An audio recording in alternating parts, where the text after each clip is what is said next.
नमस्कार, मैं ईशान चौधरी आप सभी फ्यूचर ऑफिसर्स का स्वागत करता हूं। 68वीं बीपीएससी परीक्षा को ध्यान में रखते हुए आज हम कुछ जीव विज्ञान के एमसीक्यू को हल करेंगे। तो आइए हम शुरू करते हैं। प्रश्न नंबर 705 तक कल हम लोगों ने चर्चा कर ली थी। उसी श्रृंखला को आगे बढ़ाते हुए प्रश्न नंबर 706 आपके सामने स्क्रीन पर है। आइए देखते हैं क्या पूछ रहा है। प्रश्न पूछ रहा है कि निम्नलिखित में से कौन सा पोषक तत्व हड्डियों और दांतों के निर्माण और मजबूती के लिए आवश्यक नहीं है ना? कौन सा नहीं है वो पूछा है। तो किस किस के लिए पूछा है? हड्डी और दांत दोनों की बात हो रही है। आपके ऑप्शन दिए हुए हैं कैल्शियम, बी फ्लोरीन, सी फास्फोरस, डी आयोडीन या ई उपरोक्त में से कोई नहीं। तो हमें पता है कि हमारे शरीर की जो हड्डियां हैं वो किससे बनी होती है? कैल्शियम फॉस्फाइड से, है ना? कैल्शियम फॉस्फाइड, फॉस्फेट मत कर दीजिएगा, कैल्शियम फॉस्फाइड है ना? चलिए CA3P2। अब तो कैल्शियम होगा, फास्फोरस होगा और दांतों की बात आएगी तो फ्लोरीन भी होगा। ठीक है, कौन सा नहीं होगा? तो नहीं होगा आयोडीन। आयोडीन की कहाँ ज़रूरत होती है? आयोडीन की अगर पर्याप्त मात्रा में नहीं मिलेगी तो घोंघा रोग हो सकता है। हमारे शरीर में जो थायराइड ग्लैंड है उसको कंट्रोल करता है ना, उससे जो स्राव निकलता है एंडोक्राइन ग्लैंड से, कौन सा? थायरॉक्सिन, है ना? उसमें मदद करता है आयोडीन। प्रश्न नंबर 706 देखा, आगे बढ़ते हैं। ठीक है ना? प्रश्न इसका उत्तर डी हो जाएगा। प्रश्न नंबर 707 आपके सामने है। प्रश्न नंबर 707 आपके सामने है। प्रश्न पूछ रहा है आपसे कि निम्नलिखित में से कौन मानव तंत्र में पाचक एंजाइम नहीं है ना? तो जो नहीं है उसको आपको चुनना है। आपके ऑप्शन कौन कौन से दिए हुए हैं? पहला ऑप्शन दिया हुआ है गैस्ट्रिन, बी दिया हुआ है ट्रिप्सिन, सी दिया हुआ है पेप्सिन, डी दिया हुआ है टाइलिन और ऑप्शन ई है उपरोक्त में से कोई नहीं, एक से अधिक। तो थोड़ा समझ लेते हैं। पाचन प्रक्रिया हमारे शरीर में मुंह से शुरू हो जाती है और जब तक छोटे हाथ में रहती है तब तक भोजन पचता रहता है। और छोटे हाथ में पाचन के साथ साथ अवशोषण भी होता है, एब्जॉर्प्शन भी होता है, और बड़ी हाथ में भी एब्जॉर्प्शन होता है, बड़ी हाथ में पाचन नहीं होता, है ना? तो गलती मत करिएगा। खैर वापस आते हैं।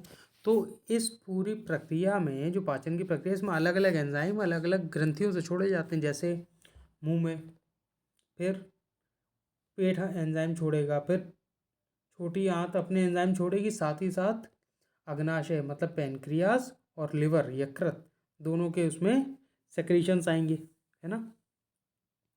तो अब कौन सा क्या है देख लेते हैं। देखिए, मुंह से शुरू करते हैं तो मुंह में आपको मिलेगा टाइलिन। टाइलिन का क्या काम होता है? टाइलिन का काम होता है स्टार्च का पाचन करना। ठीक है, ये कहाँ से निकलता है? ये मुंह से निकलता है। लिख लेते हैं एम। ऑप्शन सी में जो पेप्सिन दिया हुआ है, पेप्सिन किस में निकलेगा? पेट में, है ना? और इसका कार्य होता है प्रोटीन का पाचन करना। ठीक है, फिर ट्रिप्सिन, ट्रिप्सिन निकलेगा छोटी आंत में या स्मॉल इंटेस्टाइन में। ऐसा है क्या? निकलता ये अग्नाशय से है, परंतु जाके गिरेगा तो छोटी आंत में, है ना? तो ट्रिप्सिन का कार्य शुरू होगा छोटी आंत में, निकलता है अग्नाशय से। यहाँ जहाँ से निकल रहा है वो लिख लेते हैं पेनक्रियास। और ये क्या करेगा? तो ये प्रोटीन को पचाएगा, ट्रिप्सिन भी। ठीक है, अब बात कर लेते हैं ऑप्शन ए गैस्ट्रिन की। ये क्या है? तो गैस्ट्रिन जो है ये निकलता है पेट से। ठीक है, और ये पाचन प्रक्रिया का एंजाइम नहीं है, केवल पाचन की जो प्रक्रिया है उसमें कह सकते हैं एक बड़ी ज़रूरी भूमिका ज़रूर निभाता, पर पाचन में भाग नहीं लेता, है ना? डायरेक्टली कैसे? भाई गैस्ट्रिन एंजाइम जो होता है इसका काम होता है पेट के अंदर जो हाइड्रोक्लोरिक अम्ल है, जो हाइड्रोक्लोरिक एसिड है, उसका स्त्राव कराना। ठीक है, साथ ही साथ पेट को अंदर से जो हाइड्रोक्लोरिक अम्ल है या हाइड्रोक्लोरिक एसिड है उससे गलने से पेट को खुद को बचाएगी, तो जो उसमें म्यूकस की झिल्ली बनती है ना, एक तरह की झिल्ली बन जाती है अंदर, जो पेट को खुद बचाती है हाइड्रोक्लोरिक एसिड से, उन सब का जो स्राव है, जो सेक्रेशन है, वो गैस्ट्रिन की वजह से होता है। ठीक है, तो गैस्ट्रिन जो है खुद से अपने आप पाचन प्रक्रिया में केवल मदद करता है, खुद पाचन का हिस्सा नहीं होता। ठीक है, प्रश्न नंबर 707 हमने देखा, आगे बढ़ते हैं। क्वेश्चन नंबर 708 प्रश्न पूछ रहा है, the classic Mendel's work on laws of inheritance was performed on the organism. कहने का मतलब है जो मेंडल ने अपना सिद्धांत दिया था वो किस जीव पर या किस पौधे पर किया था। तो आपको नीचे पौधे दिए हुए हैं, ठीक है, समझ लीजिए। आपके ऑप्शन है इसमें, पहला राजमा या kidney beans, option B drosophila, option C garden pea, और डी स्वीट पी, है ना, या मीठे मटर, और ई उपरोक्त में से कोई नहीं, एक से अधिक। तो आइए देख लेते हैं। पहले तो सीधा सीधा इसका जो उत्तर है वो देख लेते, फिर थोड़ा मेंडल के सिद्धांत पे बात भी कर लेंगे एडिशनल इन्फॉर्मेशन के रूप में। तो मेंडल ने जो कार्य किया था या जो अपना एक्सपेरिमेंट किया था वो किया था गार्डन मटर पर, है ना, जो बागवानी फसल है, हॉर्टिकल्चर क्रॉप है एक, गार्डन पी पर। ठीक है, ये तो हो गया इसका उत्तर। अब बात कर लेते हैं। तो मेंडल ने ये कहा था कि जो जीन है ना, वो क्या होते हैं, पहले तो वो माता और पिता से आएंगे, किसी भी आगे की जो प्रोजेनी है या जो आगे बच्चे बन रहे हैं उनमें माता और पिता दोनों से जीन आएंगे। फिर वो जो जीन है वो करेक्टर लेंगे, मतलब ट्रेट फॉलो करेंगे, है ना, माता और पिता के जो ट्रेट्स हैं वो बच्चों में भी आएंगे। और ये जो ट्रेट हैं माता और पिता के, वो कुछ में तो उभर के आएंगे, कुछ में दब के आएंगे। कहने का मतलब है कुछ में डोमिनेंट होंगे तो दबे हुए हैं, और कुछ में डोमिनेंट है मतलब उजागर है, ठीक है, और रिसेसिव है मतलब दबे हुए हैं। ठीक है, मेंडल भाई साहब ने क्या किया था, इन्होंने 4 मटर के पौधे बनाए थे। ठीक है, मान लीजिए एक्स और एक्स1 ये माता का है, और पिता का जो है वो x2 y है। अब इनके क्या है, 4 बच्चे बन सकते हैं, XY हो जाए, XX1 हो जाए, ठीक है, और XX2 हो जाए, या फिर X1 यहाँ से, या फिर X1 कौन सा रह गया, Y। ये 4 बच्चे हो सकते हैं। अब इन चारों में क्या देख रहे हैं आप कि मान लीजिए एक्स में कुछ और है, X1 में कुछ और है, इसी प्रकार X2 में कुछ और है, XY में है ना। अब ये जब आपस में अलग अलग तरीके से मिलाए जाएंगे तो अलग अलग इसमें क्या होगा, पैटर्न आएगा, है ना, तो ट्रेड्स भी अलग अलग हो जाएंगे। यही मेंडल भाई साहब ने बताया था कि कुछ बच्चों में कुछ जो करेक्टर हैं वो उभर के आएंगे, कुछ में दब के आएंगे। ठीक है, मान लीजिए ये वाला हरा पौधा है, जो लंबा है ये छोटा है, तो इनके जो बच्चे होंगे वो मिश्रण के रूप में होंगे, कुछ बहुत लंबे होंगे, कुछ छोटे रह जाएंगे, कुछ बीच की अवस्था में ही पहुँचेंगे, है ना। ऐसा होता होता भी है, मनुष्यों में भी होता है कि बच्चे अपने माँ बाप के ऊपर जाते हैं, कुछ पिता को के ऊपर जाते हैं, कुछ माता के ऊपर जाते हैं। ठीक है, प्रश्न नंबर 708 का सही ऑप्शन होगा सी, हम लोगों ने देखा। आगे बढ़ते हैं। प्रश्न नंबर 709 आपके सामने है। प्रश्न पूछ रहा है, निम्नलिखित में से कौन सा नाइट्रोजन फिक्सिंग क्रॉप एजेंट सही ढंग से मेल नहीं खाता है। Which among the following nitrogen fixing crop agent fall is not correctly matched, है ना। नीचे जो दिए हुए हैं कूट, इसमें चुनाव करना है आपका। ऑप्शन ए कह रहा है एजिटोबैक्टर, गेहूं में दिया जाता है। ऑप्शन बी कह रहा है कि जो नीला हरित शैवाल है, ब्लू ग्रीन एल्गी है, वो धान की फसल में दिया जाता है, पैडी में। सी कह रहा है जो राइजोबियम है वो मटर, है ना, उसके पौधे में। ऑप्शन डी अजोला, मक्के में। या ई उपरोक्त में से कोई नहीं। तो हमें पता है कि जो राइजोबियम है ये प्राकृतिक रूप से मटर के पौधे की जो जड़ें होती हैं उनमें मौजूद होता है, और ये कैसा है, सिम्बायोटिक बैक्टीरिया है एक तरह का, है ना। सिम्बायोटिक मतलब सहजीवी। दोनों की, पेड़ की भी मदद करेगा और पेड़ उसकी मदद करेगा। नाइट्रोजन फिक्सिंग में सारे ही काम करेंगे, सारे जो दिए हुए नाइट्रोजन फिक्सिंग एजेंट है। तो राइजोबियम क्या है, बैक्टीरिया है, और मटर में है, ये तो सही है। और सिम्बाइसिस, ये 3 बातें पता चली। आगे बढ़ते हैं। नीला हरित शैवाल, जो साइनोबैक्टीरिया भी कहा जाता है इसे, ब्लू ग्रीन एल्गी, ठीक है, ये क्या है, एक तरह का शैवाल है ना। साइनोबैक्टीरिया के नाम से कंफ्यूज नहीं होंगे। तो ये धान की फसल में दिया जाता है। पता है हमें कि जो शैवाल है वो पानी के स्रोत के आसपास होगा। ठीक है, ऊपर आते हैं। एजिटोबैक्टर, एजिटोबैक्टर गेहूँ में अलग से दिया जाता है। ठीक है, उसमें प्राकृतिक रूप से नहीं मिलता। इस तरह नीला हरित शैवाल भी धान में अलग से दिया जाता है, उसमें प्राकृतिक रूप से नहीं मिलता। अब बात आ जाती है डी की। तो डी ऑप्शन दिया हो अजोला। तो अजोला क्या है, एक तरह का शैवाल है ना, काई है। कल हम लोगों ने चर्चा भी की थी कि जो अजोला है वो काई मीठे पानी खारे पानी में दोनों में पाई जाती है।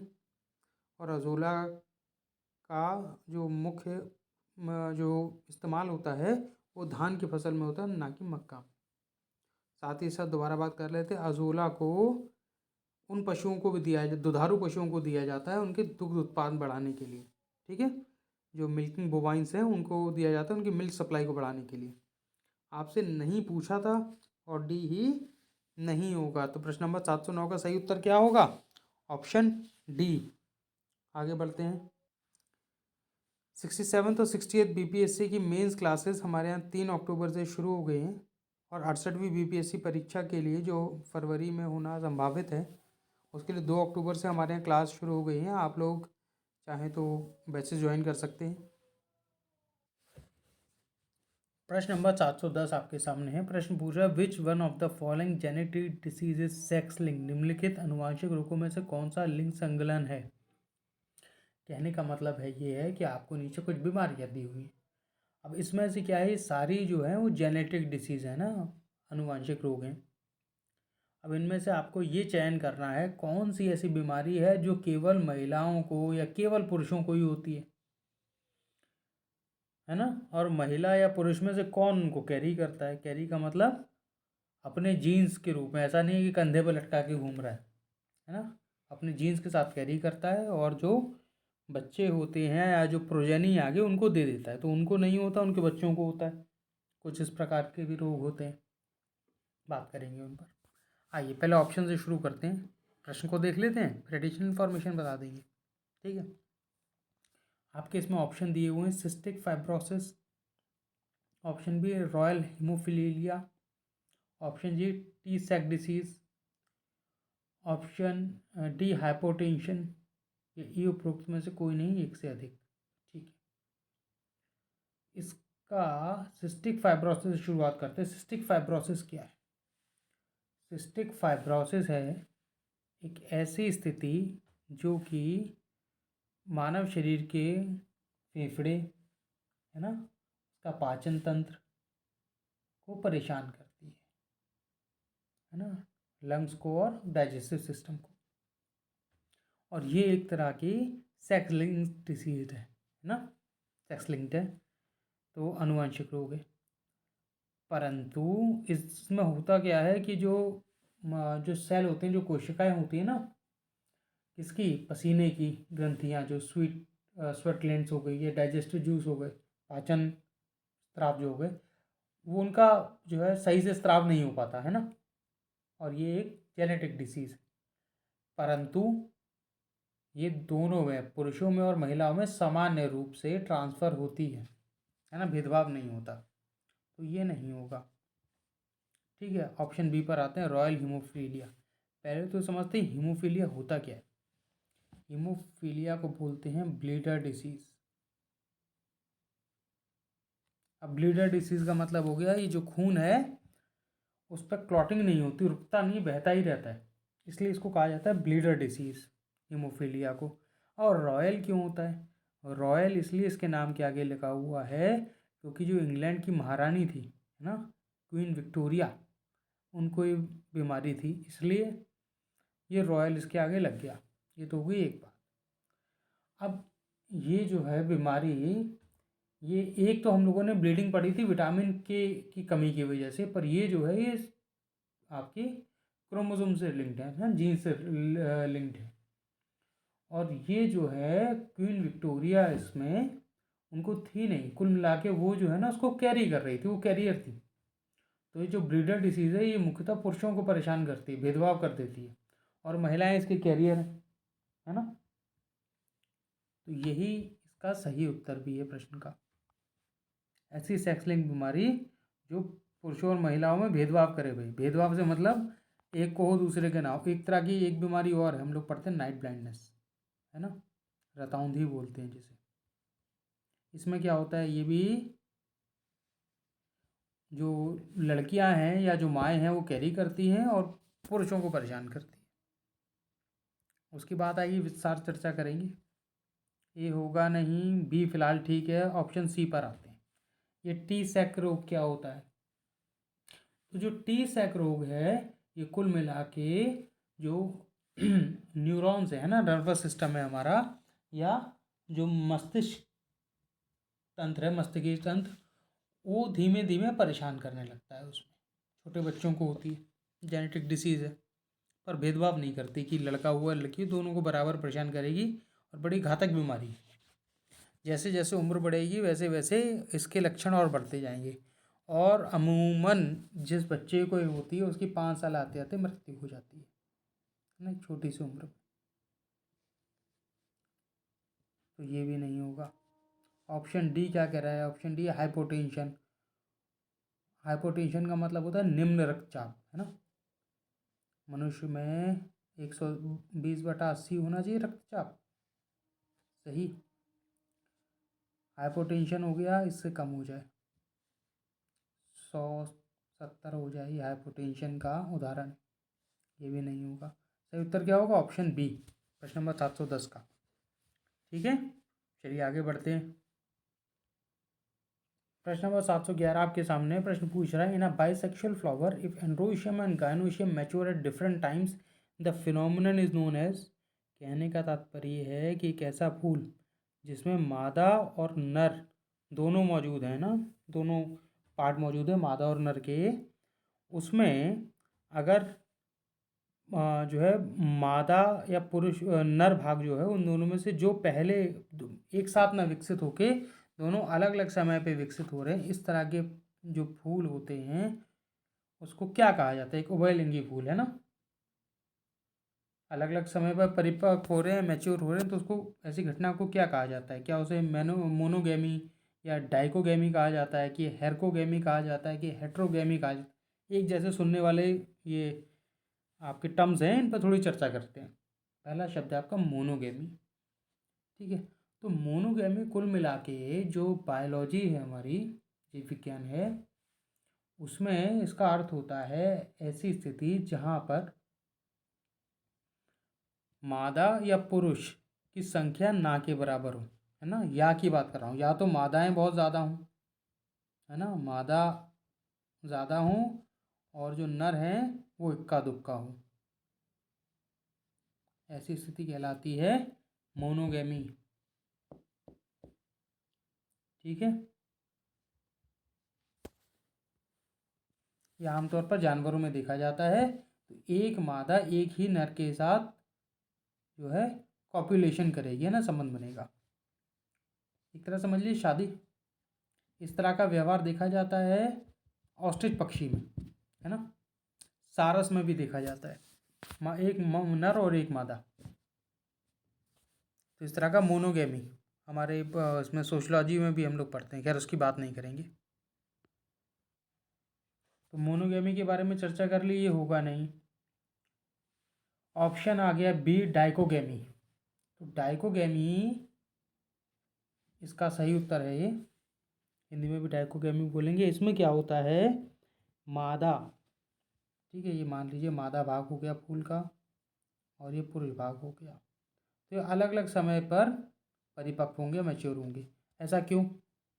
देखिए ऐसा है कि अगर एक ही फूल के पराग जो है मादा वाले भाग पे चले जाएंगे तो क्या है, जो जीन्स है ना वो आपस में बदलेंगे नहीं, और जीन का आपस में बदलना बड़ा ज़रूरी है। नहीं तो क्या होगा, जो प्रजाति है अगर उसको एक बीमारी लग गई तो पूरी पूरी प्रजाति नष्ट हो जाएगी। है ना। इसीलिए जो पराग है वो फूल, भाई ऐसा नेचर ने बनाया हुआ है कि जो इस पर पराग है वो किसी दूसरे फूल से आए। अगर दोनों अलग अलग समय पैदा होंगे, मान लीजिए पराग पहले पैदा हो गए, मादा भाग अभी डेवलप नहीं हुआ, धीमे धीमे परिपक्व हो रहा है, तो ये अगर पराग इस पर चले भी जाएंगे तो इसका फर्टिलाइजेशन नहीं होगा, है ना, भ्रूण नहीं बनेगा, एम्ब्रियो नहीं बनेगा, ये है। तो ऐसी स्थिति को कहा जाता है डाइकोगेमी। अब बाकी जो ऑप्शन दिए उनकी बात कर लेते हैं। ऑप्शन सी समझ में आ गया होगा ना क्यों ऐसा होता है, हर्कोगेमी की बात। हर्कोगेमी में क्या होता है, हर्कोगेमी जो है ना उसके भीतर आता है एक डाइकोगेमी। हर्कोगेमी मेन है, उसके नीचे एक डाइकोगेमी आता है। हर्कोगेमी का मेन मतलब होता है कि मादा भाग जो किसी पुष्प का है और नर भाग है, उनको दोनों को अलग किया जाए जिससे सेल्फ पॉलिनेशन या स्व परागण की प्रक्रिया ना हो पाए। अब एक तरीका तो ये है वो अलग अलग समय पर विकसित हो रहे हैं, परिपक्व हो रहे हैं, या एक तरीका ये है कि उनके बीच में दूरी ज़्यादा है ना, ऊंचाई और लंबाई का फ़र्क हो सकता है, पहुंच ही नहीं पा रहे। ये पराग हैं, ये बहुत छोटे से रह गए हैं नीचे, मादा भाग काफ़ी ऊंचा निकला हुआ है, तो ये चाह कर नहीं जाएंगे ऊपर, है ना। तो हर्कोगेमी होता है मादा और नर जो हैं उनका अलग अलग होना, जैसे स्वपरागण की प्रक्रिया ना हो पाए, सेल्फ पॉलिनेशन की। हेट्रोगेमी क्या होता है, ठीक है, समझने बड़े ज़रूरी हैं, ऑप्शन परेशान करेंगे नहीं तो आपको एग्ज़ाम में, है ना। हेट्रोगेमी का सीधा सीधा मतलब हो गया वह फूल जिसमें पूरा पूरा फूल में या तो पूरा फूल नर है या तो पूरा फूल मादा है, ठीक है। नर और मादा जो है दोनों एक जो भाग हैं वो एक ही फूल में नहीं पाए जाते, ऐसी स्थिति को कहा जाता है हेट्रोगेमी, ठीक है। और ये विषम लैंगिकता जो है ये आपको पपीते के फूल में देखने को मिलेगी। ऐसा होता है पपीते के फूल में कि कुछ जो है मादा फूल होते हैं, कुछ नर फूल होते हैं, ठीक है। आपका सही ऑप्शन बी हो था, हम लोगों ने विस्तार से चर्चा भी कर ली ऑप्शनों की। चलिए आगे बढ़ते हैं। प्रश्न नंबर 712 आपके सामने बड़ा ही रोचक प्रश्न है। प्रश्न है कि जंतुओं द्वारा जहाँ परागण होता है उसे क्या कहते हैं। परागण की केवल आपने प्रक्रिया सुनी है कि पानी से होता है, हवा से होता है, कीट से होता है, ठीक है, और जानवरों के द्वारा भी होता है। तो अब आपको बताना है कि जहाँ परागण जंतुओं द्वारा है ना होता है उसको क्या कहते हैं। तो आइए देख लेते हैं। ऑप्शन ए कह रहा है जूफिली, ऑप्शन बी कह रहा है हाइड्रोफिली, सी कह रहा है एनिमोफिली, डी कायरोपेट्रोफिली, ठीक है, देख लेते हैं। तो देखिए जूफिली जो होता है, जू का मतलब होता है जानवर, इसको चिड़ियाघर से कंपेयर नहीं करिएगा, है ना, कि चिड़ियाघर भी जू होता है। तो जूफिली का मतलब है ऐसी परागण की प्रक्रिया जो जंतुओं द्वारा की जाती है। अब जंतुओं द्वारा कैसे हो सकती है, मान लीजिए कोई शाकाहारी पशु है, उसने फूल खाया, एक फूल दूसरे फूल पे गया तो पराग कुछ उससे चिपक गए, दूसरा फूल खाने गया तो उससे उस पर परागण की प्रक्रिया हो गई। उसका सही उत्तर तो हो जाएगा जूफिली। बाकी ऑप्शनों को देख लेते हैं। अगर यही परागण की प्रक्रिया पानी के द्वारा हो, हाइड्रो के द्वारा, तो वो कहलाया जाएगा हाइड्रोफिली, है ना, पानी के भाप के साथ परागण हो रहा है। फिर एनिमोफिली क्या है, एनिमोफिली एनिमल जैसा लग रहा है तो कंफ्यूज नहीं करेंगे। एनिमोफिली ऐसी परागण की प्रक्रिया है जो हवा द्वारा कराई जाती है, ठीक है। देखो उसको याद करने का एक तरीका बता देता हूँ जो सही भी है। आप लोग अपना जो फिजिक्स पढ़ेंगे ना उसमें एक उपकरण आएगा जिसका नाम है एनीमोमीटर। ये हवा की गति नापने के लिए होता है ना। तो ये जो एनीमो है ये एयर को रिप्रेजेंट करता है, हवा को। तो आप चाहें तो अगर आपने एनीमोमीटर याद कर रखा है वहाँ तो उसका काम यहाँ भी हो जाएगा, ठीक है। अब याद रखना है किसी तरह, हमें तो वहाँ ऑप्शन मिलेगा तो ऑप्शन सही लगाना है। आप सीधा याद रख सकते हो तो सीधा कर दीजिए, ट्रिक छोड़ दीजिए, कोई बात नहीं। पर वैसे रिलेट करके पढ़ने से चीज़ें ज़्यादा अच्छे से याद रहती हैं। एक सवाल से दो चीज़ें याद हो गई। चलिए ऑप्शन डी कह रहा है कायरोपेट्रोफिली। ये क्या है, देखिए हमने जानवर देख लिए, हमने पानी देख लिया, हवा देख लिया। कायरोपेट्रोफिली जो है ये जूफिली की एक सब ब्रांच है ना। इसमें क्या होता है, अगर परागण की प्रक्रिया चमगादड़ों द्वारा या बैट द्वारा की जाए तो ऐसी परागण की प्रक्रिया को कहता है कायरोपेट्रोफिली। ठीक है। अब चमगादड़ कहाँ करते हैं तो उसका एक उदाहरण देते हैं बड़ा अच्छा। जो रेगिस्तान होते हैं उसमें क्या नागफनी का पेड़ अमूमन मिलता है, कैक्टस का। तो एक पेड़ एक नागफनी होती है जिसका नाम होता है डेजर्ट क्वीन। ठीक है, कह सकते हैं मरुस्थल की रानी, मरुस्थल की रानी या डेजर्ट क्वीन। बड़ा ही सुंदर फूल होता है सफ़ेद रंग का। अब देखिए, नागफनी का जो पेड़ है वो कैसा है, ऐसी स्थिति में उग रहा है डेजर्ट में, जहाँ रेगिस्तान में, जहाँ पर पानी की उपलब्धता नहीं है। और फूल अगर दिन में खिलेगा तो कोई जानवर आएंगे नहीं, परागण की प्रक्रिया नहीं होगी। तो ऐसे पेड़, ये जो अपने पुष्प हैं या पुष्प हैं, इनका जो परागण होता है रात्रि में, है ना। रिलेट करिएगा, बड़ी अच्छी बात बता रहे हैं आपको। तो रात्रि में होता है, तो रात्रि में कौन सा जीव निकलेगा, चिड़िया तो अमूमन दिन में होती है। तो जो ये चमगादड़ हैं रात्रि में विचरण करते हैं। आप प्रकृति की सुंदरता को देखिए, रात्रि में नागफनी इसलिए निकल रहा है क्योंकि दिन में धूप की गर्मी ज़्यादा है, रात को फूल खिल रहा है। और फूल का परागण करने के लिए प्रकृति ने चमगादड़ों को बनाया हुआ है। तो ये चमगादड़ रस पीने आते हैं और नागफनी के पौधे का रात को परागण होता है।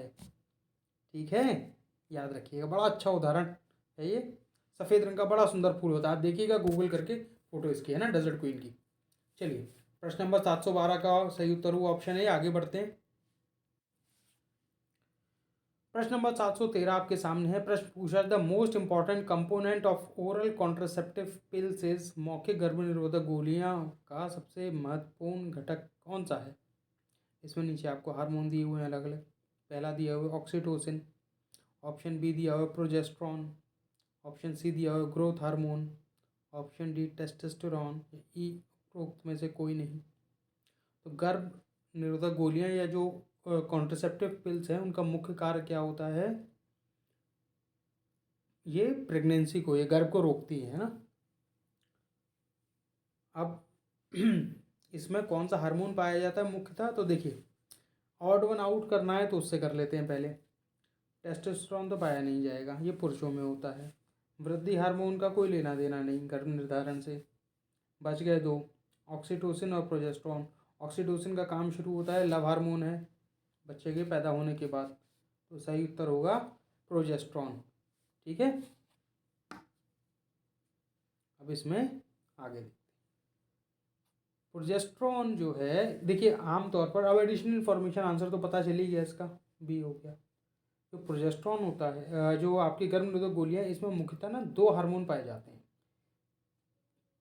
कुछ में प्रोजेस्ट्रॉन मिलता है गोलियों में, कुछ में एजेस्ट्रॉन मिलता है। ये दो फीमेल के हार्मोन्स है ना, सेक्स हार्मोन से।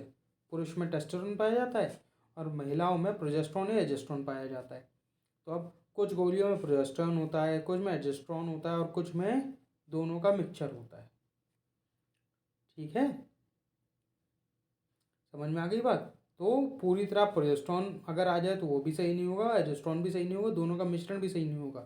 तीनों ही इसमें ऑप्शन हो सकते हैं, या तो प्रोजेस्ट्रॉन, या तो एजेस्ट्रॉन, या दोनों का मिक्सचर। ठीक है, चलिए, प्रश्न नंबर 713 को हमने देखा, हम लोग आगे बढ़ेंगे।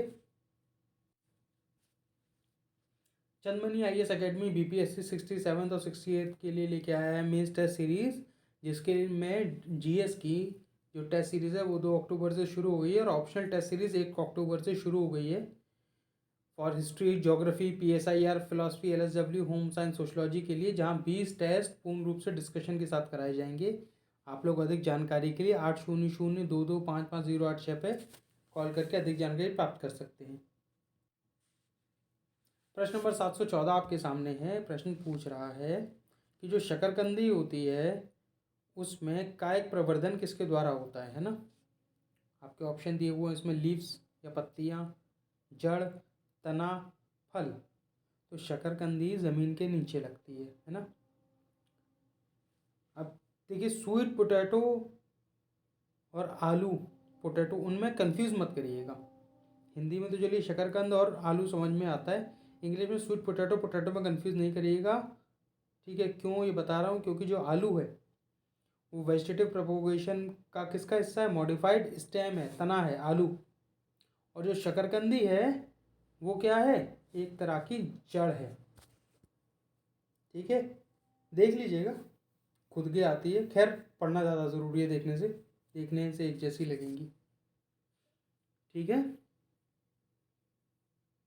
तो शकरकंदी के बारे में हमने देख लिया, जड़ होती है। इसका कारण भी है शकरकंदी का।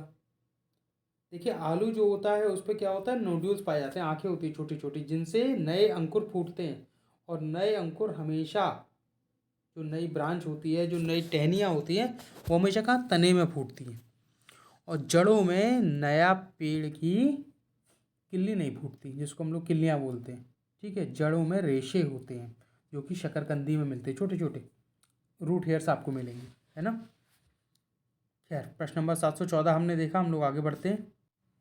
प्रश्न नंबर 715 आपके सामने है। प्रश्न पूछ रहा है कि ऊपर दिए गए जो आपको कथन दिए हुए हैं इसमें से, उसमें से आपको क्या करना है? डेंगू रोग के लिए कौन सा सही है उसका चयन करना है। तो आइए देखें, डेंगू आजकल बड़ा परेशान भी कर रहा है। पानी के जमाव की वजह से अक्सर अक्टूबर और नवंबर के महीने में ये अमूमन होता है। चल, आपके ऑप्शन दिए हुए हैं। ये मच्छरों द्वारा प्रेषित एक प्रोटोजोन रोग है, तो बताइए डेंगू प्रोटोजोआ से होता है कि वायरस से होता है? वायरस से होता है ना। प्रोटोजोआ से मच्छर द्वारा कौन सा रोग होता है? तो वो होता है मलेरिया। डेंगू नहीं होता। तो ऑप्शन ए तो सरासर गलत हो गया। सही का चयन करना था तो ऑप्शन ए तो गया। ऑप्शन बी कह रहा है रेट्रो ऑर्बिटल दर्द डेंगू का लक्षण नहीं है। अब ये रेट्रो ऑर्बिटल दर्द क्या है? रेट्रो ऑर्बिटल पेन का मतलब है आंखों के पीछे दर्द का एहसास होना। आंखों के पीछे जैसे लगता है ऐसा कि आंखों के पीछे अत्यंत दर्द हो रहा है। ऐसा तब भी होता है जब बहुत ज़्यादा आप मोबाइल चलाते हैं अंधेरे में, तब भी आंखों के पीछे दर्द महसूस होता है। खैर ये कह रहा है कि इसमें डेंगू का लक्षण नहीं है, परंतु जो डेंगू है उसमें आंखों के पीछे दर्द या रेट्रो ऑर्बिटल पेन होता है। तो ये भी गलत हो जाएगा। ठीक है, आगे बढ़ते हैं। ऑप्शन सी कह रहा है त्वचा पर लाल चकत्ते और नाक और मसूड़ों से खून बहना। Skin rashes and bleeding from knows and gums. तो जो डेंगू है उसका ये लक्षण है। त्वचा पर लाल चकत्ते तो पड़ ही जाते हैं और कुछ लोगों को नाक और मसूड़े से खून भी बहता है। ठीक है, तो सी तो होगा। आगे बढ़ते हैं। ऑप्शन डी कह रहा है कि ठंड लगना, थकान, बुखार या भूख ना लगना। तो देखिए डेंगू जो बुखार है उसमें तापमान तो बढ़ेगा, थकान भी होगी, ठंड भी लगेगी। तो ये भी ऑप्शन सही है। और ऐसी स्थिति में जब एक से ज़्यादा सही उत्तर होते हैं तो ऑप्शन क्या हो जाता है? Option E. प्रश्न नंबर 715 का सही उत्तर हो गया ऑप्शन ई। हम लोग आगे बढ़ते हैं। प्रश्न नंबर 716 आपके सामने प्रश्न पूछ रहा है गाय के दूध का जो रंग है वो किसकी उपस्थिति के कारण हल्का पीला होता है। देखा होगा आप लोगों ने कि जो गाय का दूध होता है और एक तरफ अगर भैंस का दूध रखते हैं, अगर शुद्ध है तो आपस में आप लोग उसमें अंतर बता पाएंगे। जो हल्का पीलापन लिया होगा हल्का सा, वो गाय का दूध होगा और हल्का पतला होगा। वहीं जो भैंस का दूध होगा वो हल्का सा गाढ़ा होगा और सफ़ेद होगा बिल्कुल। ठीक है, तो ये पीला रंग किसकी वजह से होता है? क्या है विटामिन B2 की वजह से होता है? क्या है राइबोफ्लेविन की वजह से होता है? क्या है ज़ैंथोफिल की वजह से होता है? क्या है कैरोटीन की वजह से होता है? या उपरोक्त में से कोई नहीं, एक से अधिक? तो देखिए गाय का दूध का जो रंग पीला होता है, पीलापन, वो होता है कैरोटीन की वजह से। ठीक है, ये एक प्रोटीन है। और जो ज़ैंथोफिल है ये क्या है? ये पिगमेंट है जो पेड़ों में मिलता है। पीलापन ज़ैंथोफिल की वजह से भी होता है। ठीक है, पर गाय के दूध में पीलापन नहीं। जो पपीते का पीलापन है वो ज़ैंथोफिल की वजह से होता है। और बाकी जो ऊपर ये दो दिए हैं दोनों विटामिन है। ठीक है, तो ज़ैंथोफिल पपीते का पीला रंग, कैरोटीन गाय के दूध का पीला रंग, है ना। कंफ्यूज नहीं होइएगा। प्रश्न नंबर 716 हमने देखा, आगे बढ़ते हैं। प्रश्न नंबर 717 आपके सामने है। प्रश्न पूछ रहा है कि कृत्रिम प्रकाश इनमें से क्या कर सकता है? Artificial light. आर्टिफिशियल लाइट हो गई सीधी सीधी बात, सूर्य की रोशनी ना होके कहीं किसी जगह बल्ब वगैरह जला दिया, कहीं गर्मी दे दी, और जो नीली और लाल जो लाइट है जिसकी ज़रूरत होती है प्रकाश संश्लेषण में, उसका अगर उपलब्धता का हो जाए तो ऐसा प्रकाश होता है कृत्रिम प्रकाश कहलाता है ना। वगैरह कि ऐसे में प्रकाश संश्लेषण नहीं होता।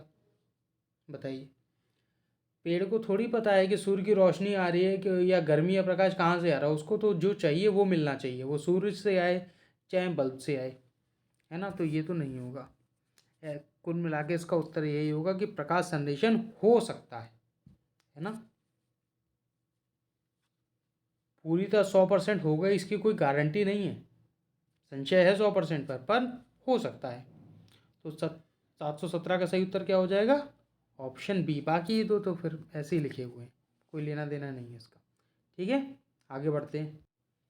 चंदमनी आईस अकेडमी 68वीं बीपीएससी के लिए लेके आया है टेस्ट और क्लास सीरीज, जिसमें 41 टेस्ट पूर्ण रूप से डिस्कशन के साथ कराए जाएंगे। आप लोग अधिक जानकारी के लिए 8090225508 पे कॉल करके अधिक जानकारी प्राप्त कर सकते हैं। प्रश्न नंबर 718 आपके सामने है। प्रश्न नंबर 718 पूछ रहा है कि मनुष्य के शरीर में अधिकांश पाचन की प्रक्रिया कहाँ होती है ना। देखिए, पाचन पूर्ण तरीके से खत्म होना, पाचन होना, पाचन की शुरुआत होना, ये तीनों अलग अलग चीज़ें हैं। इनमें आपस में कंफ्यूज मत होइएगा। पाचन की शुरुआत मुंह में शुरू हो जाती है, ठीक है।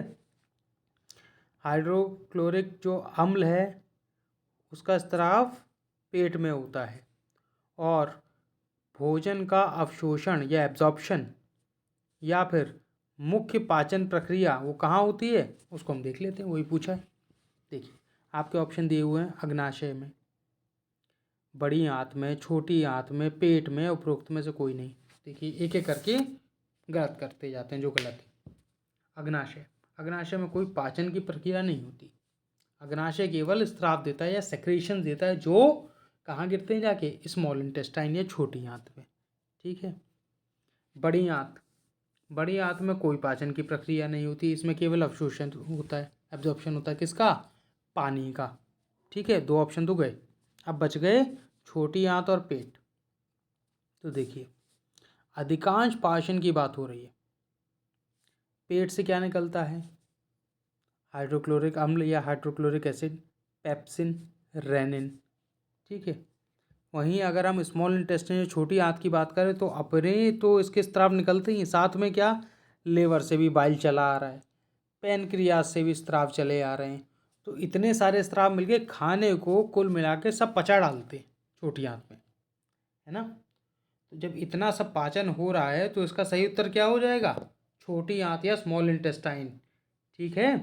कंफ्यूज मत होइएगा, तसल्ली से बैठ के समझिए, गलती नहीं होगी बिल्कुल। हम लोगों ने पाचन प्रक्रिया खूब अच्छे से समझी और आगे भी पढ़ते रहेंगे जब तक एग्जाम नहीं हो जाएगा, बने रहेंगे आपके साथ। प्रश्न नंबर 718 का सही उत्तर हो गया ऑप्शन सी। आगे बढ़ा जाए। प्रश्न नंबर 719 आपके सामने है। प्रश्न पूछ रहा है, कौन सा एंजाइम जो रक्त के थक्के बनने के दौरान फाइब्रिनोजन के फिब्रिन में बदलने में भाग लेता है? Which enzyme takes place in changing fibrinogen to fibrin during blood clots formation? रक्त का जो थक्का बनता है, जिसके कई चोट लगने से जहाँ खून का स्राव होने लगता है, जो फ्लो होने लगता है, उसको रोकने के लिए जो थक्का बनता है उसमें फिब्रिन का निर्माण होता है। फिब्रिन क्या है? एक जाली है ना, जो क्या करती है, जो लाल रक्त कोशिकाएं जो आरबीसी है उसको रोक देती है और बाहर नहीं जाने देती। और जब काफ़ी सारी लाल रक्त कोशिकाएं उस जाली में फंस जाती हैं तो एक थक्का बना लेती हैं, जिसको हम खुरंट हिंदी में बोलते हैं, आम बोलचाल की भाषा में, कि खुरंट जम गई, है ना। तो क्या है ये, किसकी वजह से बनता है? अब इसकी प्रक्रिया को अगर हम पीछे से समझें तो फिब्रिन किसके द्वारा बनेगा? फिब्रिनोजन के द्वारा। और फिब्रिनोजन को कौन कहता है कि भाई फिब्रिन बनाओ? तो वो क्या कौन कहेगा, देख लेते हैं। माल्टेज। तो माल्टेज क्या है? माल्टेज तो एक एंजाइम है, और ये क्या करता है?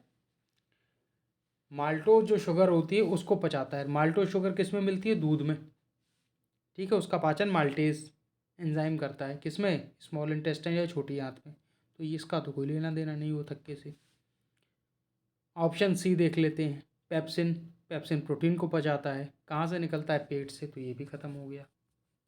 अब लड़ाई रह गई बी में और डी में, तो इसकी बात कर लेते हैं। देखिए, हमने कुछ दिन पहले बात की थी, प्रो का मतलब क्या होता है? पहले, है ना। तो थ्रोम्बोबिन से पहले तो प्रोथ्रोम्बोबिन किससे पहले है? थ्रोम्बोबिन से। पहले प्रोथ्रोम्बोबिन आएगा फिर थ्रोम्बोबिन आएगा। और जो प्रोथ्रोम्बोबिन है वो क्या करता है? वो थ्रोम्बोबिन का इनएक्टिव रूप है। इनएक्टिव रूप मतलब असक्रिय रूप।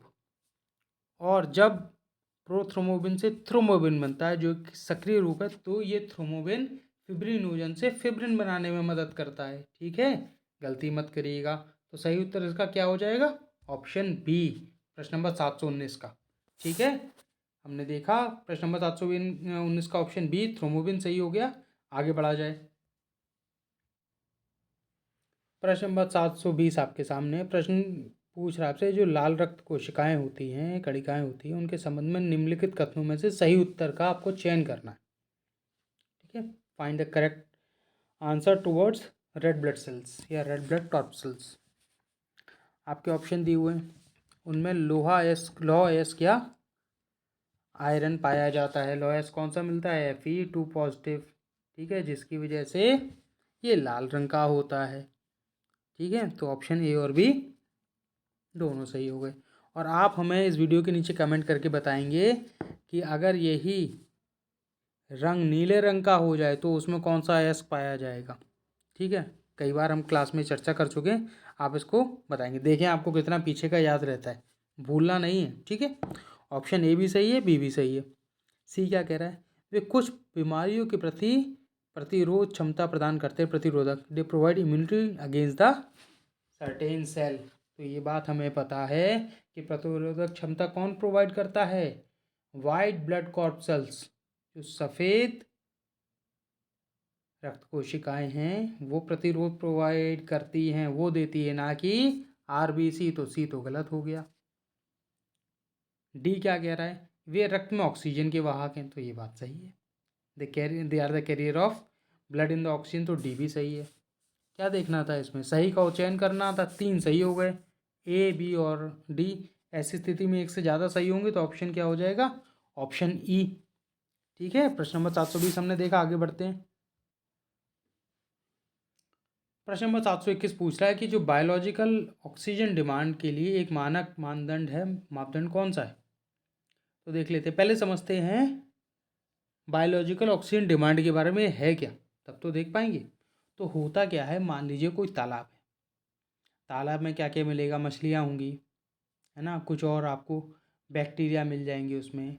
उसमें आपको जो है पानी में पाए जाने वाले पौधे मिल जाएंगे जो पानी की सतह पर रहते हैं। सूर्य की रोशनी पड़ती है, ये पौधे क्या करेंगे? प्रकाश संश्लेषण की प्रक्रिया है, फोटोसिंथेसिस के माध्यम से खाना बनाएंगे, ऑक्सीजन देंगे किसमें? पानी में। और उससे मछलियां जो हैं उनको जितनी ऑक्सीजन चाहिए वो अपने फेफड़ों के माध्यम से लेगी। ये एक अच्छा जो है एक्वाटिक सिस्टम है ना। अब इसमें क्या होता है कि जब कुछ पॉल्यूशन आ जाए, पॉल्यूशन से मतलब जो हमारी इंडस्ट्रीज़ हैं, जो हमारे कारखाने हैं, उनका गंदा पानी, खेत में अगर रासायनिक जो है खाद इस्तेमाल हो रही है तो उससे निकला हुआ पानी जब वो आके इस तालाब में या किसी झील में गिरता है तो उससे क्या होगा? उसमें जो न्यूट्रिएंट्स मौजूद होंगे, हमारे लिए न्यूट्रिएंट नहीं, पानी में पौधों के लिए, तो क्या होगा? ऊपर काई जमने लगेगी। काई की जो बढ़ने की क्षमता है या बढ़ने की जो रेट है, जो दर है, वो बहुत ज़्यादा बढ़ जाएगी। ठीक है, शैवाल की। और क्या होगा? इस सतह को पूरी तरह ढक लेगी कुछ ही समय में। ऐसी स्थिति में क्या होगा? जब सतह को ढक लेगी तो सूर्य की किरणें पानी की सतह तक नहीं पहुंचेंगी और अंदर का जो परिस्थिति तंत्र है वो धीमे धीमे मरने लगेगा। ठीक है, और जब अंदर के जो सतह पे लगने वाले पेड़ हैं, जब इनकी मृत्यु हो जाएगी तो इनके द्वारा जो ऑक्सीजन का उत्सर्जन हो रहा था या जो ऑक्सीजन ये प्रोड्यूस कर रहे थे वो ख़त्म हो जाएगा। और ऑक्सीजन जो है, जैसा हमें पता है कि पानी में उतनी ज़्यादा घुलनशील नहीं है। ठीक है, तो एक तो घुलनशील कम, ऊपर से इनका उत्सर्जन भी पानी में कम हो गया तो धीमे धीमे ऑक्सीजन कम होने लगेगी। और जब जब धीमे धीमे ऑक्सीजन की क्वांटिटी डिप्लीट करने लगेगी पानी में तो उसमें मछलियां मरने लगेंगी। ऐसी स्थिति को कहा जाता है यूट्रोफिकेशन की है ना, यूट्रोफिकेशन इसके बारे में पढ़ते हैं। तो यूट्रोफिकेशन आपको एक तरह से हमने मोटा मोटा समझा दिया। अब आते हैं प्रश्न पर। बायोलॉजिकल ऑक्सीजन डिमांड होता है कि किसी जो है तालाब को या किसी भी एक्वेटिक सिस्टम को जितनी ऑक्सीजन चाहिए होती है वो होती है बायोलॉजिकल ऑक्सीजन डिमांड, है ना। तो बायोलॉजिकल ऑक्सीजन डिमांड हमेशा ऑक्सीजन जो डिमांड है उसके इन्वर्सली प्रोपोर्शनल होती है, ठीक है। कहने का तात्पर्य है जितना ज़्यादा प्रदूषण होगा उतनी ज़्यादा बायोलॉजिकल ऑक्सीजन डिमांड होगी। क्यों? नीचे का जो पाचन तंत्र, उसका नीचे के जितने भी पेड़ पौधे हैं वो गलने लगेंगे ना, मरने लगेंगे। और जब कोई पेड़ पौधा गलेगा या मरेगा तो क्या हो, वो और ऑक्सीजन को खाएगा। तो जो परिस्थिति तंत्र है पानी का, उसको और ऑक्सीजन की ज़रूरत होगी उसको गलाने के लिए। तो क्या होगा, बायोलॉजिकल ऑक्सीजन डिमांड, मतलब वो जो बायोलॉजिकल पेड़ है या जीव है जो वो मर चुका है, अब उसको ऑक्सीजन की ज़रूरत है अपने आप को गलाने के लिए, इसको कहते हैं बायोलॉजिकल ऑक्सीजन डिमांड। तो ऐसे जल परिस्थिति तंत्र जिसमें प्रदूषण ज़रूरत से ज़्यादा है उसमें बायोलॉजिकल ऑक्सीजन डिमांड एक मापन या मानदंड है ना, स्टैंडर्ड क्राइटेरिया है। तो इसका सही उत्तर क्या होगा, ऑप्शन बी। विस्तार से यूट्रोफिकेशन और बीओटी समझा दिया है आपको, आशा करता हूँ समझ में आ गया होगा। आगे बढ़ते हैं, है ना। प्रश्न नंबर 721 का सही उत्तर ऑप्शन बी। आगे बढ़ा जाए। चंदमनी IAS अकेडमी BPSC 67 तो 68 के लिए लेके आए मेंस ऑप्शनल कोर्स, जिसमें history, geography, PSR, philosophy, LSW, home science, sociology में आपको ये उपलब्ध है। और आप जो है अधिक जानकारी के लिए 8002255086 पे कॉल करके अधिक जानकारी प्राप्त कर सकते हैं। प्रश्न नंबर 722 आपके सामने है। प्रश्न पूछ रहा है the amount of which of the following components in air does not change in the process of respiration. वायु में निम्नलिखित में से किस घटक की मात्रा श्वसन की प्रक्रिया में नहीं बदलती है। हम लोग जब सांस लेते हैं तो वायु में किसकी बदलाव नहीं होता। तो देखिए, हम लोग जो सांस लेते हैं उसमें क्या होता है, ऑक्सीजन लेते हैं, कार्बन डाइऑक्साइड छोड़ देते हैं, साथ ही साथ उसमें कुछ भाप भी शरीर से बाहर जाती है। अभी सर्दी आ रही है, आपको पता चलेगा मुंह से भाप निकलती है, सांस लेंगे उससे भी भाप निकलेगी, है ना। धुआं जिसे हम कहते हैं वो धुआं नहीं होता, भाप होती है कुल मिला के।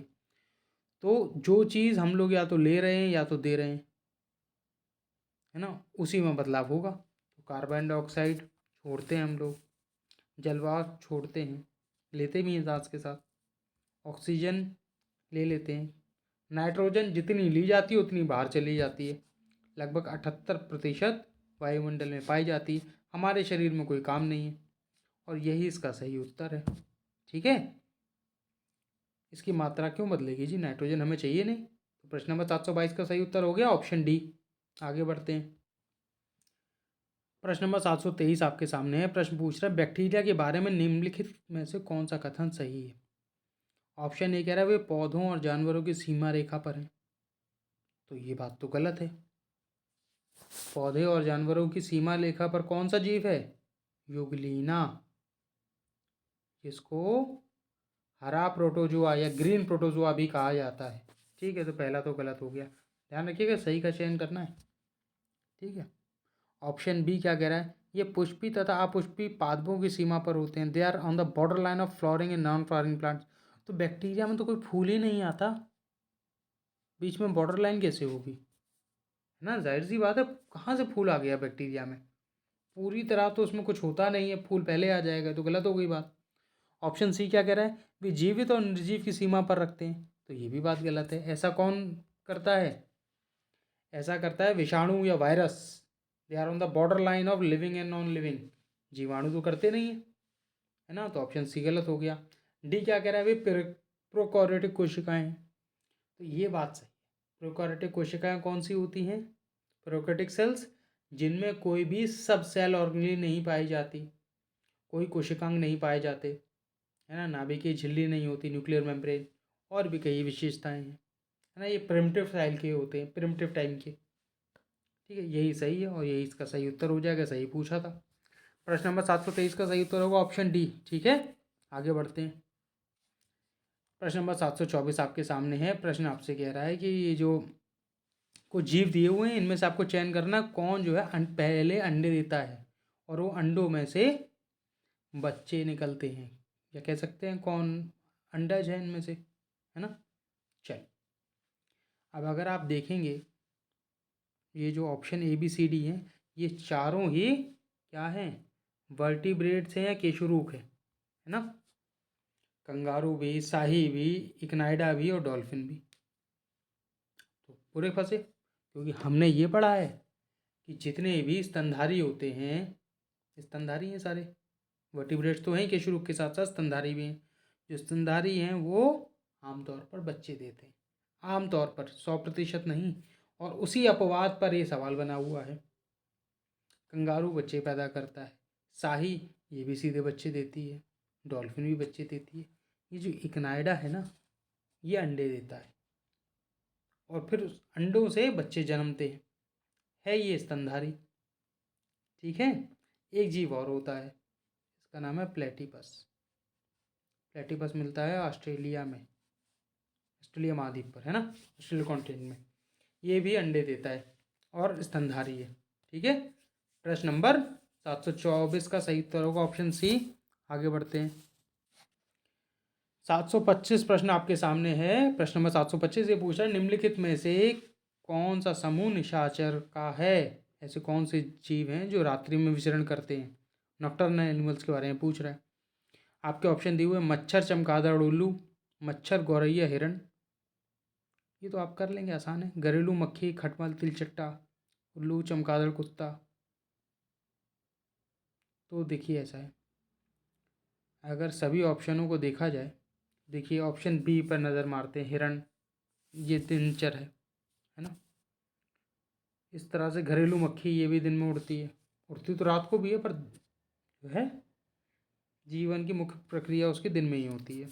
इसमें देख लें तो कुत्ता भी रात को सोना पसंद करता है, जग जाता है वो बात अलग है, पर वैसे सोता है। सही उत्तर अगर इसमें देखा जाए तो मच्छर, चमगादड़ और उल्लू होगा, ठीक है। ऑप्शन ए सही है प्रश्न नंबर 725 का। आगे बढ़ते हैं। 68 बीपीएससी के लिए चंदमणि आईएएस एकेडमी लेके आया है जीएस और क्लास टेस्ट सीरीज़, जिसमें 41 टेस्ट पूर्ण रूप से डिस्कशन के साथ कराए जाएंगे। आप लोग अधिक जानकारी के लिए 800-2255-086 पे कॉल करके अधिक जानकारी प्राप्त कर सकते हैं। प्रश्न नंबर 725 तक आज हम लोगों ने चर्चा कर ली है। कल हम लोग फिर हाजिर होंगे, प्रश्न नंबर 726 से इस श्रृंखला को आगे बढ़ाएंगे। तब तक के लिए धन्यवाद। हम लोग कल फिर मिलते हैं।